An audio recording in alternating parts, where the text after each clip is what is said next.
we are almost 2 minutes into the session. So let's kick off building high performance teams. So my first question to all of you is, what is your understanding of high performance? If you can put it in the chat box, please.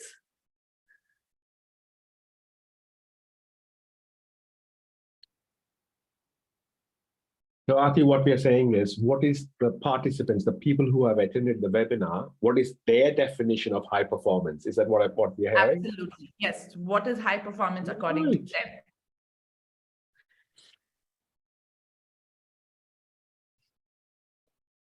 A company which can pay me for my beers and burgers on Friday, every Friday of the week. That's a high performance company, according to me.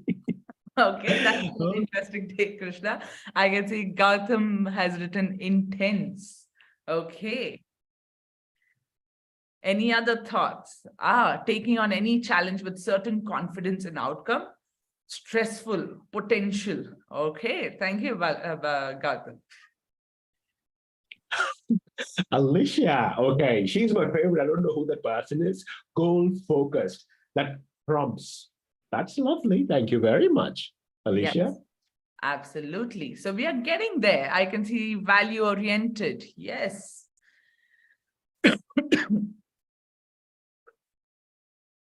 All right. So when we, I see strong results also as a definition. Yeah. Okay. So when we do look at high performance teams, right, you look at it as a group of people that are highly skilled people that are working in cross-functional areas, right? And what is their focus of achieving that common business goal that they have? Now, when you look at it, they are super focused and goal-oriented, and what they want to achieve is very clear, and that leads to having outstanding results. And like Prashant says, better, faster, and more efficient. Yes, absolutely. So there is this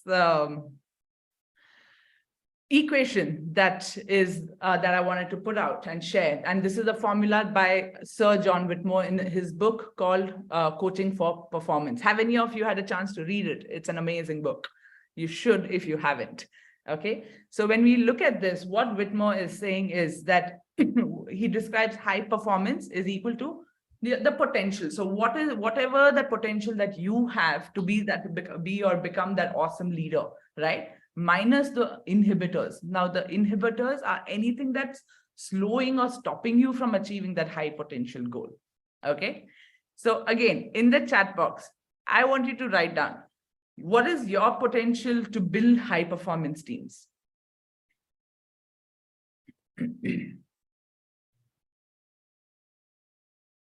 So we are asking the participants, what is their potential? What is the current potential they have to create amazing, better, faster, cheaper products, or build value-oriented products, or build strong results, or even though it's stressful, but bringing the people together to do some magic. So what is your potential you already have right now?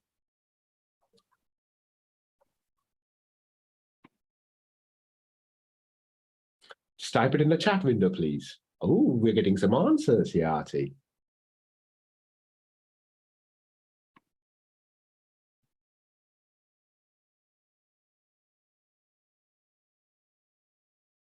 One from Hassan, which says, being an amazing facilitator. Okay, what else?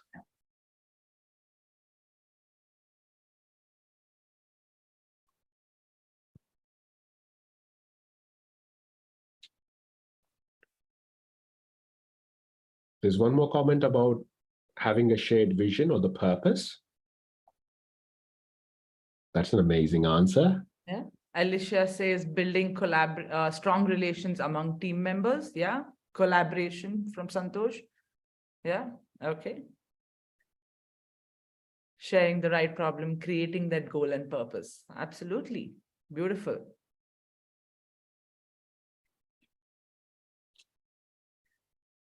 So when we look at these potentials that all of you have, right, you can apply it with your teams. It can be put in place with any context or any kind of teams that you're working with, or any kind of industry or department that you're working with, right? So what we are going to do is we are going to dive a little bit into the characteristics of high performance teams. However, before I list out all the characteristics, we're going to dive a little deeper into it. Yeah. And I would like to ask you, so what is it that would ultimately bring your teams together? What would you need to bring your teams to have that high performance, right? What are those different elements? If you can put in the chat box. Yeah. Sorry, Krishna. Thank you very much. So what we are hearing from you, Aarti, is people, so as leaders or facilitators or whatever role you are doing in that organization or for the team, what characteristics are you expecting to see to build that high-performing teams? Did I get that? Yes. All right. Clear process, good communication, shared purpose. Ooh, yes, Alicia. Focused approach to the goal. Thank you, Nitin. Dilip says it's a trust. You need to have the basic trust in the team. Okay, I love it, Dilip. Thank you very much for sharing. Respect for each other. Absolutely. All right. Everyone understands the vision, the purpose, the goals, and is focused on achieving them. And there's consistency. Yeah. Okay. Defined roles and defined roles and leadership. Yeah. All right. So when we look at it, right, what is it that you need when you're preparing your teams for that environment? Psychological safe environment. Have you heard of that? I'm sure I can imagine some heads nodding. So if you look at it, so there's actually a research that took place. It was about what makes the teams at Google effective. Okay, now this research, what they did was they conducted it with about 200 plus interviews of Google employees. And they also looked at about 250 different attributes of about 180 different teams across Google. Okay, now the researchers, they were so confident that they would find that perfect mix of individuals, okay, with the different kind of traits and the skills that form an amazing team. Now, what they realized with all this research was who is on the team matters less compared to how the team members are interacting, what is that structure of the work, and how their contributions are viewed, right? So when they looked at it, they looked at 5 dynamics in this research of this. So they looked at the psychological safety. Can the teams take risks without feeling that insecurity or that element of embarrassment? Can they share openly? Can they be vulnerable in front of each other? Yeah, Joanne also says being authentic. Yeah, absolutely. Then they also looked at dependability. That can the teams, are they able to count on each other, to do that high quality of work? And then they looked at the structure and clarity, like all of you put in the chat box, where you look at the goals. Are the goals clear? Are those expectations clear? Is there that plan in place? And is that clarity there with the teams? Then they looked at the meaning of the work, right? That when you're working on something that's personally important for each of us, right? How much are they in it, right? In the game, and impact of the work, that ultimately believe that, that the work that we are doing, what change is it creating? What are they creating out of it? So when we look at psychological safety, right? When you look at it, there's always a reluctance, right? When you're in teams that, oh, if I say something, there's going to be a little negative influence, or, oh, someone might think something of me, or they might think I'm not competent enough, or not aware about something. So this is something you need to look at, of creating that space for psychological safety amongst your team members. So that's one. The second is looking at the shared purpose. I think I remember seeing someone put in the chat box when we asked you this earlier, that when you have that psychological safety in your teams, what do you derive out of it? You get shared purpose, right? for your teams to feel that connection and be together with that one purpose that they have in mind, where the goals are clear, where they are aligned together to come together as a team and deliver the outcome, right? Then, but when it comes to your shared purpose also, how can you ensure that there is shared purpose happening or taking place with your teams? Again, it comes back to a lot of the values, your agile values also, if you talk about your communication, bringing in, checking in with your team members on their progress, identifying the priorities with them, right? And secondly, you can also look at continuous improvement. Now, when you look at continuous improvement, right, what are the different ways as a team, how can they get better?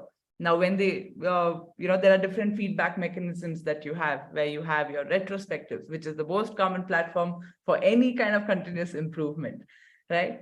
Share, knowledge sharing that you do through getting feedback by demonstrating your product or demonstrating what you've done and receiving feedback, taking that feedback, accepting it, or also tailoring your processes that you have at your workplace, right? Now, when you tailor something also, maybe it might not work the first time, but how about then again, you go back to that retrospective, you get back to that feedback, and you then adapt and try a different approach and ultimately come to a point where there's something that all of you can work with together in an aligned way. And then you've got self-organizing teams, right? Where you have your individuals who, right? When you look at self-organizing teams, what happens? The individuals know what they're doing. They know the work that they've taken. They're able to divide work amongst themselves. They are able to take ownership for their work, right? There's that sense of commitment, that shared purpose that comes in. And I think someone earlier mentioned trust, the biggest factor, right? It's like the foundations, that there's mutual trust and respect that is created with the teams. And if there are any new challenges that are coming through, the teams are able to come together, collaborate, and reorganize if needed. Yeah. So to summarize it, when you look at the characteristics, what are they for your high performance team? So I'm not going to show them to you. I've shown you what would be required for your teams to reach that high performance, right? So now looking at all this information in the chat box, I want you to put in, what are the different characteristics that are there?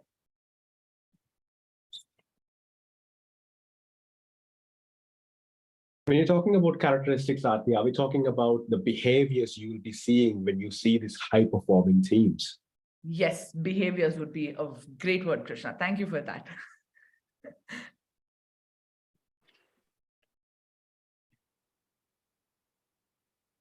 So one of our team members have said that everyone will be having shared values. Yes. What else? What other behaviors? Radical trust among team members. That's one of the pointers which was given. I know some of your siblings are chatting directly to me, but you can put those notes in the host and panelists as well, please. Thank you very much.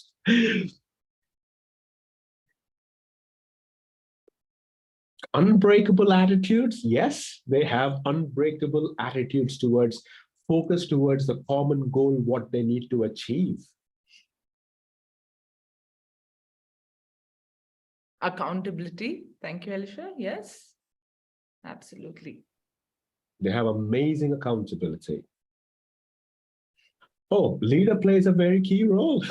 Giving feedback. Yes, giving feedback regularly. Collective ownership. Yeah.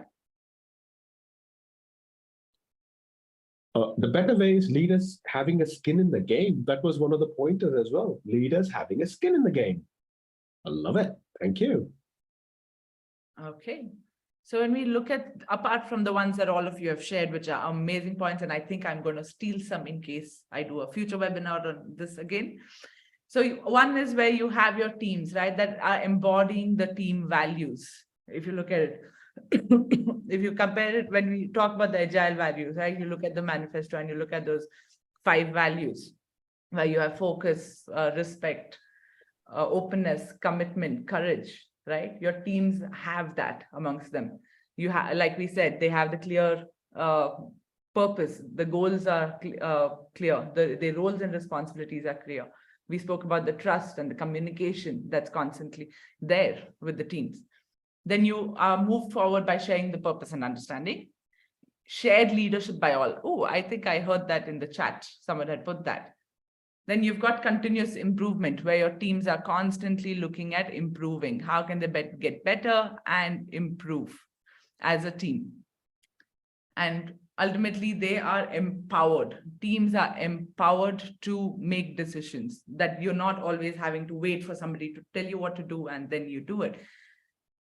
The leaders are giving that space to the teams to make to make decisions based on the skills and the knowledge that they have, right? Gives them that little authority to make decisions rather than only control the teams constantly. So looking at that, you have a choice, right? As a leader, you can look at guiding and teaching your teams rather than telling and directing. Play a role of a mentor or coach, facilitate, and also at some point also take a stand back and observe, allow your teams to work and let them be that self-organizing team, right? So there are a lot of training programs. If you look at it, there are a lot of training programs out there that are there for you to explore. Now, what I recommend is go explore them and see how can you look at being, playing these different hats as a leader with your teams. Now, at Leadership Tribe also, we do offer some courses, so you can explore those. On that note, I am going to pass it over to Krishna, who is going to talk about barriers. Barriers. Ooh, that's interesting. That's interesting.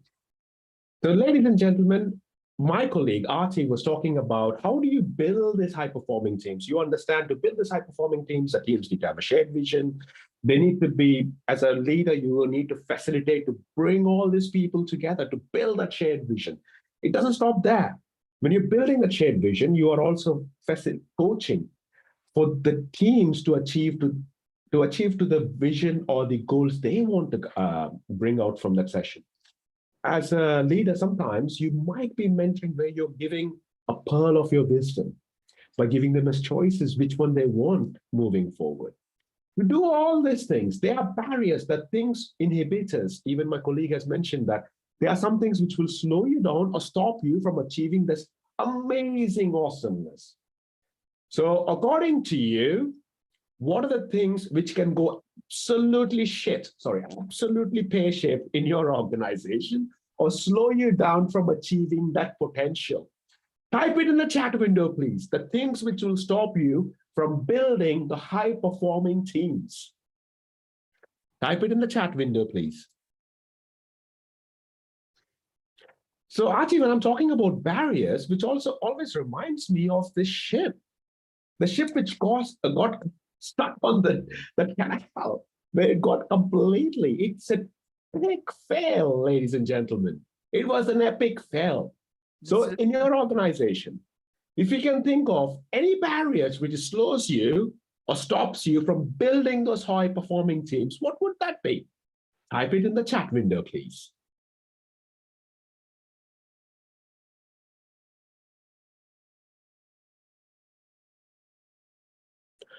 Oh, I'll tell you, one of the interesting facts is too many projects running at the same time. Yeah, I just saw that. Too much work in progress, okay? What else? What are the other barriers which you are saying?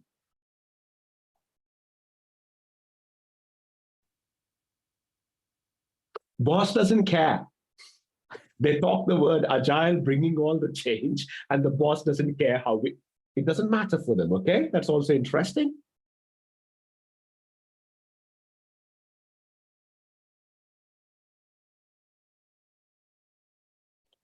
Oh, interesting comment as well. My agile is better than your agile. I am always right. My way of working is always right than yours. That's an interesting point. Yeah, Z says steps and processes which no one understands why they are there. Too many steps. Why are we doing it? Yeah. Which also reminds me of a story about these scientists in Germany. They did an experiment with chimpanzees or monkeys. I cannot remember which animals they used to do an experiment. So they got a group of monkeys or chimpanzees in a room, and they put a ladder in the middle of it. When they put the ladder in the middle of it, whenever the monkeys are trying to go up the ladder, on top of the ladder, there were bananas too. Whenever the monkeys were trying to go up the ladder, the scientists, they took a hose pipe and they made sure the rest of the monkeys were wet. After a period of time, none of the monkeys were going up. So after a month or so, they replaced the existing monkey and they placed a new monkey. The new monkey was like, hey, look, I saw some bananas. And what's the first thing they will be doing? Climbing up the ladder. What happened was the rest of the monkeys in the room, they knew what would happen. They dragged him down. This lovely monkey, they dragged this monkey down from going up the ladder and they beat the shit out from this monkey. And over a period of time, they replaced all the monkeys and all of them were brand new. How many of you feel that when you go into an organization, you have to follow a process? You don't know what they are, but you have to follow a process because it's been there and we follow it. How many of you have been doing that? Type yes or no in the chat window, please. He has a very valid point. Okay, that's a yes from Pradeep. Oh, few S's are coming up, ladies and gentlemen. Brilliant. So when you know for a fact, processes can play a role, structure in the organization can play a role. And the mindset of the people who created the structures, these structures or processes, what we are seeing, they've been there to solve a problem maybe 5, 10 years ago. But now with the new ways of working, with the current status of the markets, do they need to change to support the new ways of working? Hell yeah. So ladies and gentlemen, I got some few recommendations here. What would that be? So these are some of the barriers which you have already mentioned: not engaged leaders, lack of goal clarity. We don't know why we are doing, but we are doing it in the name of the project. Yes, there's a lot of kumbaya in it. And how are we communicating? Not even the team members not being able to understand and being aware of what is the actual reason I exist in the team. So when we are working on a project, what is the project goals? When we are, as we are building up, there are business units on top of the project teams as well. If these business teams are successful, with the business units will be successful. If the business units are successful, the enterprise ultimately will be successful too. So having the clear lines of communication of what is the goal from the enterprise level to the team level, that visibility should be available. Inability to manage conflict. Some people say that, Krishna, conflict happens, he doesn't like, I don't like it. Ladies and gentlemen, I got a recommendation. Can you leverage conflict to build high-performing teams? I have a coach and a mentor in the, I work with a colleague called Ming. Amazing coach mentor in Leadership Tribe. She has an amazing program on using conflict to build high-performing teams. I would recommend you to reach out for her, annoy her, if you can, and build a relationship and how you can use conflict to build those high-performing teams. Lack of trust, poor decision-making. Yes, too many cooks spoil the broth. When you have too many leaders and less implementers, the decision slows down. I've worked with organizations when they have an organization structure from a CEO to a graduate. There are 15 levels of leaders. When you have 15 levels of leaders, yes, obviously decision does take time. And the atmosphere which goes generated behind it, with the lack of trust, is epic shit, according to Krishna. So what can you do about it? There are a few recommendations here, ladies and gentlemen. This brings us to the role of a leader. As a role of a leader, it's very important for one of our facilitator, it's very important to actualize There's existing strengths in the teams. It's not only you, it's not only your responsibility to build high-performing teams. What about your siblings, the team members in your room? Can we use the diverse strengths or the wisdom of the crowd to build those high-performing teams? It's not only your job to make that magic happen. So you need to conserve your energy. You keep on doing the same thing again and again, every sprint or every project you do. What will happen to you? Can you look after yourself? Been working with one of a leader recently. Last Tuesday, I met this person, amazing person. He said, Krishna, I feel so exhausted. Like, what's happening, dude? It's like, man, I want to be a servant leader. And as a servant leader, I feel it's my responsibility to take in so much work. If you keep on doing and helping your teams to become successful and taking all the responsibilities of facilitating, coaching, mentoring, training, when will you grow? As a leader, can you delegate it? Can you delegate some of your responsibilities to your team members? Great Scrum Masters, great facilitators, they build new facilitators in the team. You need to make yourself redundant so you can conserve your team, ladies and gentlemen. Great agile coaches, they build agile coaches. They train, they nurture those coaches. And great enterprise coaches, they are building more agile coaches in their organization. When I talk about an agile coach or a leader, the skills and competencies are the same, ladies and gentlemen. One has to be a mentor, trainer, facilitator, as well as a coach. Teasing out information, what matters to them. Sometimes when I work with organizations or the leaders, I was like, it's my responsibility to solve all the problems. Seriously? Is it your responsibility according to who? And in the name of Agile, we take all the shit on our shoulders and we expect to do miracles. The answer is no. According to me, I might be wrong, ladies and gentlemen. But if you can validate and say, Krishna, this conflicts with me, reach out to me. Reach out to me on LinkedIn, reach out to me on Leadership Tribe, hello at Leadership Tribe. I'll be more than happy to hear from you. So it's not about you, ladies and gentlemen, as a leader, as a facilitator or a coach, what you do. It's about the people you're serving. So when you're serving those people, how do you maximize the tools, the systems, the skills, and everything you have to them to achieve their potential in order to deliver better, faster, cheaper, and creating happier teams. When the teams are happy, they build amazing products. When you have amazing products, you build happy customers too. And while you're doing it, the ultimate goal is to create a flow of constant value in the way you deliver your stuff. There are some amazing training programs out there, like my colleague has recommended. Understand, because when you're working as a leader, yes, you got a product owner, a person who's able to create that vision and articulate that vision with the rest of your team members. A product owner in the agile ways of working, if you're working in agile teams, product owner plays a mini CEO.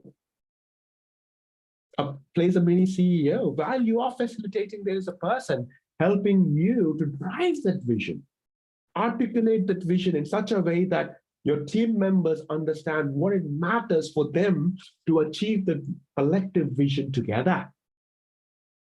And while you're doing it, while your teams are doing it as a facilitator, as a coach, as a leader, there's a process which has been implemented within your teams.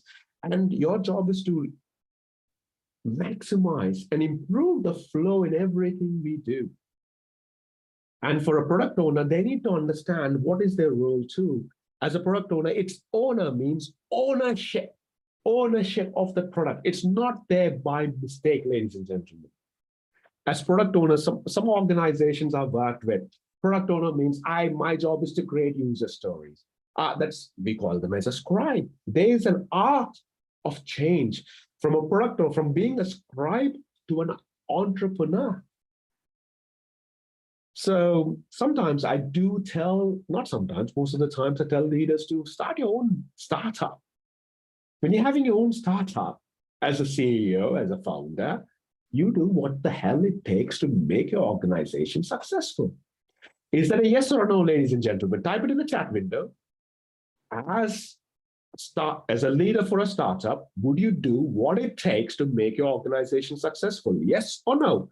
Type it in the chat window, please.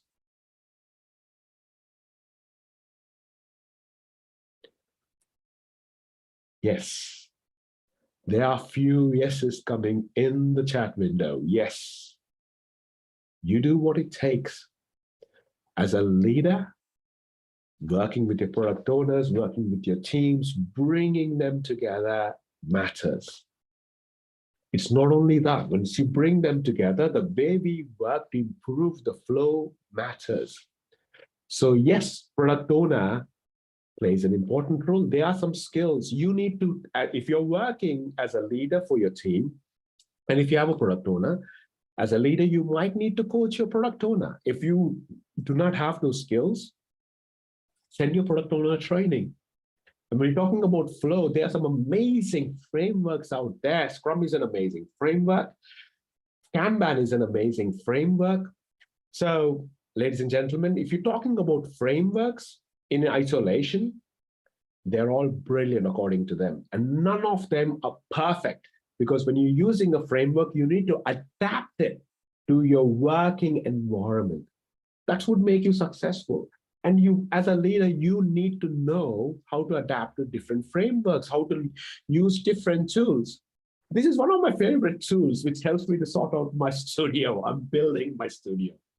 Depending on the problem, I use this tool, ladies and gentlemen. So likewise, as a leader, facilitator, coach, mentor, you need to use the relevant tools that will help you solve the problems.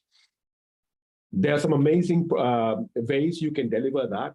I would recommend you to go and check on scrum.org or the Kanban University. And even IC Agile, they talk about the different, from a product owner, from delivering the value to the flow.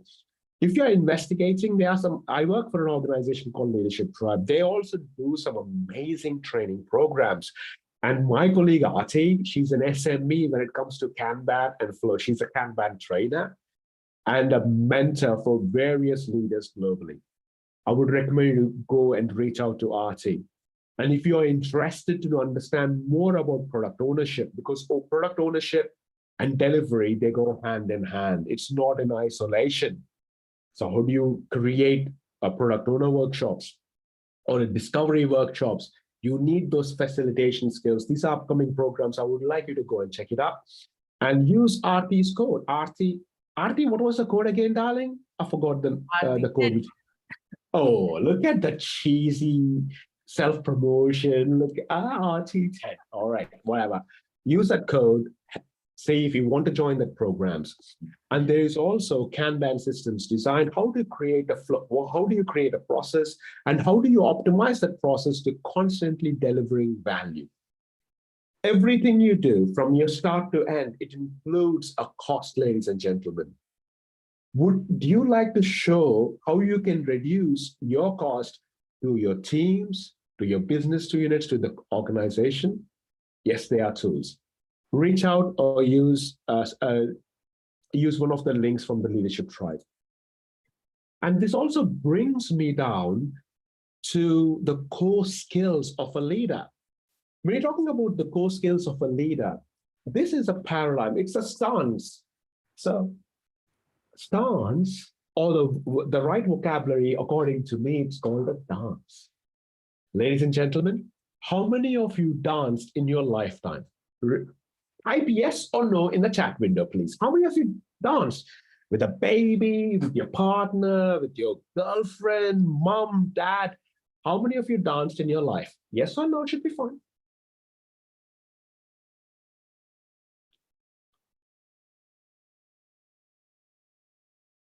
Ooh, I see a lot of yeses. So everyone have danced one time or the other in your lifetime.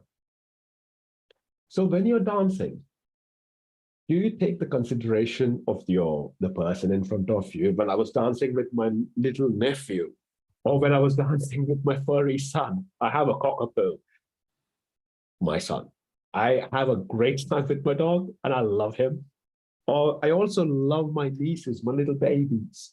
When I'm dancing with them, you take a stance depending on the music, depending on the audience, depending on the environment. You change your style. Same thing as a leader, as a coach, as a mentor, depending on the environment where you are, you have to adapt your dancing stance. Some people call it the agile coaching stance. I call it the leadership stance. The dance you play, depending on the situations, you might be teasing information from the people so they can find their own answers, which will empower them, which will give them the strength to say, I found my own solution, go deliver it. At times, while you're teasing information, then they don't have an answer, you might be providing your expertise as stories, your expertise as experiences, like you put them in front of them. This is an option A, option B. With this information, what would you like to do? Even when you provide those options, some people were like, I don't know how to do. That's when you switch into training, ladies and gentlemen. Switch into training or advising. So constantly, at any given time, you will be dancing. If you don't know how to dance, there are various training programs as well.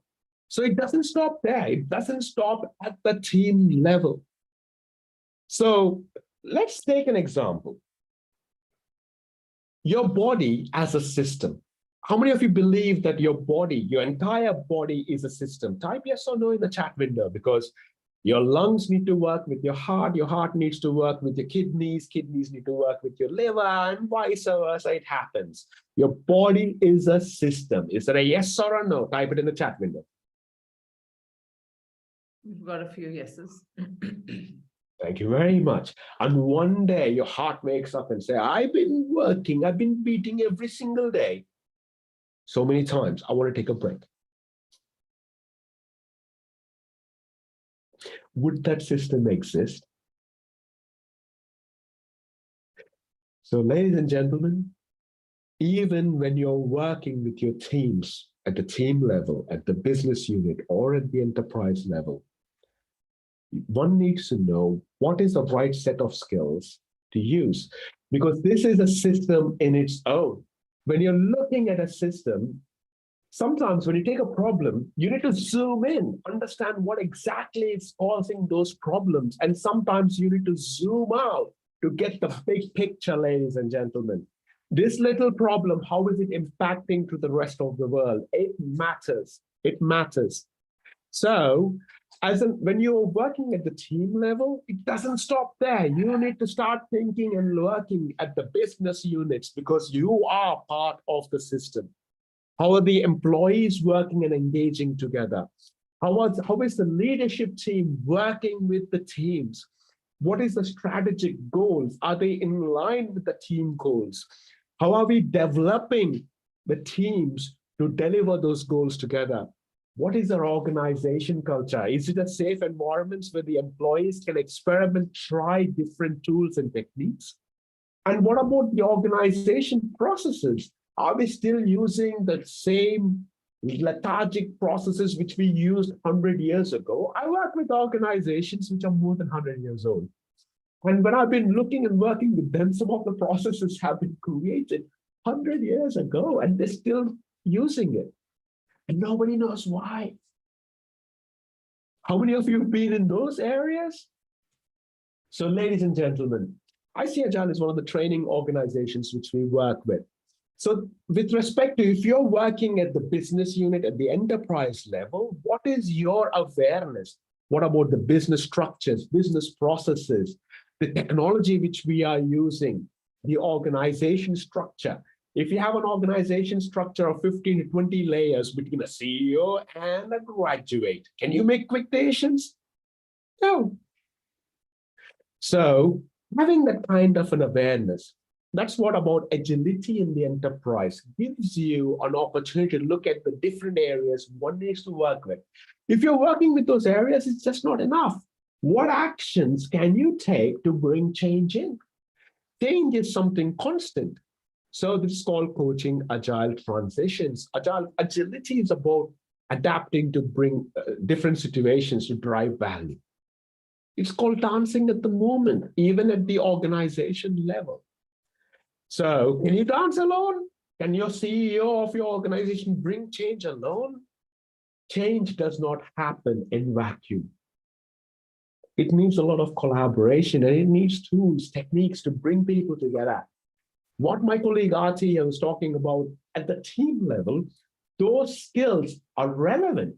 They're still valid if you're working at the business unit or at the enterprise level.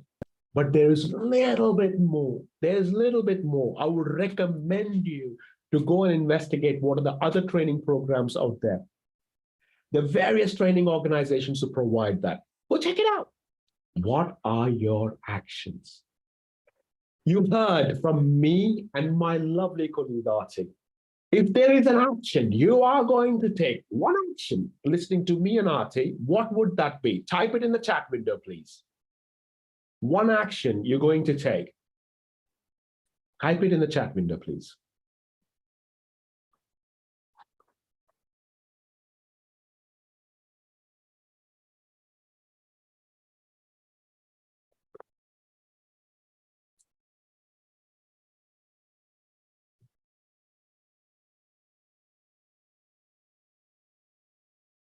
Oh, one action is, I've read, like, you're going to sack your leader. Ladies and gentlemen, you don't need to sack. You can train those leaders. You can don't do the plug before you validate everything. Don't go for sacking. I don't like this person. Let me sack him. There are better ways out there. Manoj is talking about embracing agility. Touche. Thank you very much, Manoj. Training, developing yourself. Yes, definitely. Definitely learning and training to develop yourself. Joanna is talking about conserving self-care. Self-care matters, ladies and gentlemen. Just imagine if you, okay, I love to party. I ran nightclubs for a living. And if you are going out for a party all night with Krishna, and next day we have to facilitate a strategy session, can you deliver it with 100%? You partied all night and the next day you want to deliver the strategy session. Can you deliver it? No. Self-care matters. If you didn't have a good sleep the last night, would you be able to be the same person the next day? No. The answer is no. Thank you very much. So I'm seeing a chat from Pradeep saying streamlining, improving the flow, the value. Hell yeah, touche. Thank you very much. It's all about you. You want to bring change? It starts from you. The change starts from you, ladies and gentlemen. Prashant is talking about learning and adapting. Be hungry. Be hungry about yourself. So you want to grow? It starts with you, ladies and gentlemen. For you to grow, for you to bring a change, where are you right now? Where are your current skills, tools, techniques, whatever you're having? Map them. And where do you want to go? What is the criteria you know that you're going to be successful? Map them. And you can also bring in a coach or a mentor to make you successful. In Leadership Tribe, there are amazing coaches and mentors who can help you, train you to be successful. That's one way you can look at. But internally in your organization, if you know there is a leader, there is a person I can reach out to, type a name, write a name on your notepads right now, ladies and gentlemen. Write a name, reach out to that person. See what you can do to learn and to become awesome in everything you do. Okay, just checking in with the times. Oh, we got less than 9 minutes. On that note,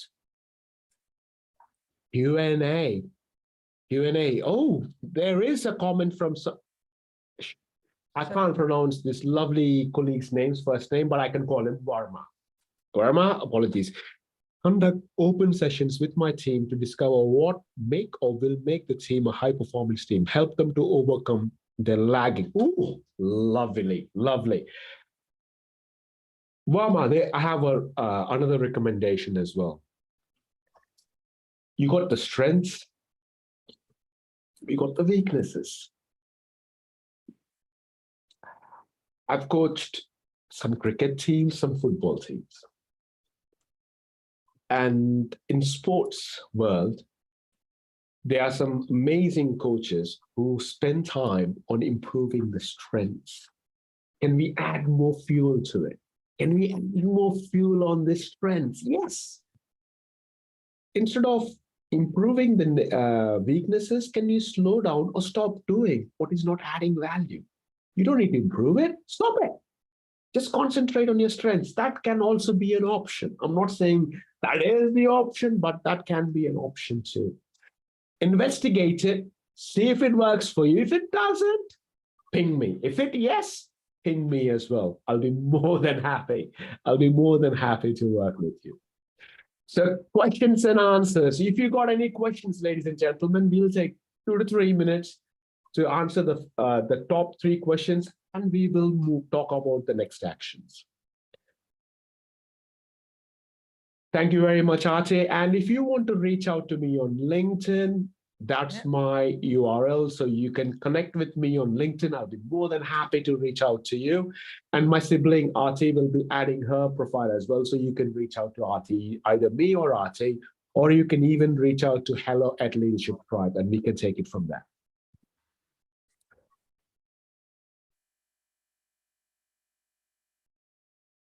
Thank you very much, Ate.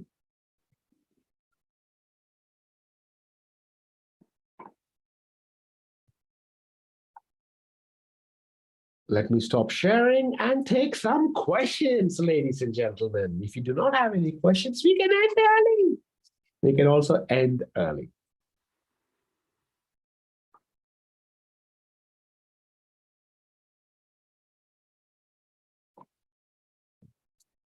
All right, I don't see any questions, further questions, Krishna.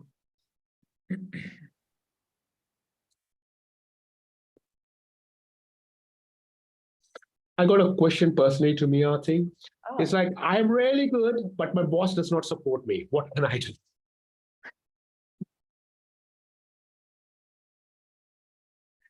So there are some actually techniques. One of the techniques which I use with my mentees, you are good.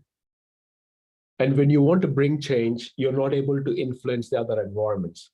There is a framework called CIA, not this CIA of US. It's called a circle of control, circle of influence, circle of acceptance. When you have a challenge, ask yourself, what can you control? When you're talking about control, be realistic. For example, can you control your partners? Ladies and gentlemen, type yes or no in the chat window. Can you control your partners? Can you control your children? Okay, 50-50. You can influence them, but you can't control them. So when you're having a challenge or an opportunity, ask yourself, where does it fall into? Is it a cycle of control, a circle of influence, or there are some things I have to accept it? So, and look at what options do I have? Who can I reach out to? Who can help me to achieve these goals? What kind of skills do I need? So these things that can help you to achieve it. So CIA, it's a simple but yet powerful framework, but there are many, many opportunities out there, many more tools out there too. Good. Thank you, Roshan. Thank you very much. I know for a fact CIA works. It does help you. There was a question here. I have a teammate who's hired into my project who got higher position in team who has less experience. Other teammates have more experience and mapped under my teammate. There is an imbalance created. Pradeep, I love that question. And for me to answer that, or my colleague to answer that, we might need a little bit more time outside this comfort zone. So what I would like you to do is drop that note to Hello at Leadership Tribe. Let's catch up offline and talk about some of the challenges you're having. That's not new. We've seen that before. We've seen those challenges before. Thank you. Thank you, Prashant. Ladies and gentlemen, on that note, it's lovely to have you all in this room. Manoj, you want to reach out? Can you reach out to Hello at Leadership Tribe and talk about, there's a downloadable materials, you can also look at it. So on that note, longest way up, shortest way down. It's lovely to see you and hear from you. Archie? Same here. Thank you all for being here and looking forward to the next webinar with everyone. Thank you, Krishna. Thank you very much. Right.